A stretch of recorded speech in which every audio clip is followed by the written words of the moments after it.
నగదు రహిత లావాదేవీలపై ప్రజలకు అవగాహన కలిగించడంపై ప్రభుత్వం చర్యలు ముమ్మరం చేసింది. ముఖ్యమంత్రి చంద్రబాబు ఆదేశాల మేరకు వివిధ జిల్లాల్లోని అధికార యంత్రాంగం రంగంలోకి దిగింది. మహిళా సంఘాల భాగస్వామ్యంతో సత్ఫలితాలు సాధించేలా శిక్షణా కార్యక్రమాలు చేపడుతోంది. ఒంగోలులో అధికారులు చేపట్టిన శిక్షణకు మంచి స్పందన వస్తోంది. నగదు కోసం బారులు తీరిన ప్రజలతో బ్యాంకులు, ఏటీఎంలు రద్దీగా మారాయి. ఈ పరిస్థితిని అధిగమించేందుకు వీలైనంత ఎక్కువగా నగదు రహిత లావాదేవీలు జరిపేందుకు ప్రభుత్వం కసరత్తు సాగిస్తోంది. ముఖ్యమంత్రి చంద్రబాబు వరుస సమీక్షలతో అధికారులకు దిశానిర్దేశం చేస్తున్నారు.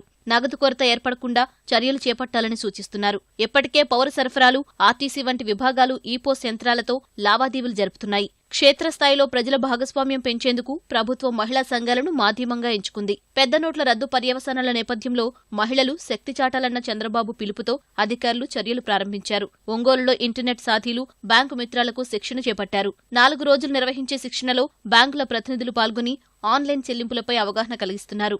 ఇప్పుడున్న పరిస్థితులు మనకు తెలుసు. బ్యాంకుల దగ్గర క్యూలో నిలబడి లేకుంటే బ్యాంకుల దగ్గర పోతే కూడా డబ్బులు లేదంటున్నారు. అసలు డబ్బుతో అవసరం లేకుండానే మొబైల్ బ్యాంకింగ్ ద్వారా ఎంతైనా ఏదైనా కానీ కొనొచ్చు. ఉపాధి హామీ ద్వారా అయితేనేమి అన్ని ద్వారా వాళ్ళ అకౌంట్స్కి ట్రాన్స్ఫర్ అయ్యే విధంగా దీనిపైన అవగాహన ఇస్తున్నాము. ఒక 4 రోజుల లోపల మొత్తంలో ఉండే మన జిల్లాలో ఉండే ప్రజలకందరూ కూడా దీన్ని తెలియజేస్తారు. ప్లస్ గ్రూపుల్లో ఉండే ఎవరైతే సభ్యులు ఉన్నారో వాళ్ళకందరూ కూడా దీన్ని తెలియజేయడం జరుగుతుంది.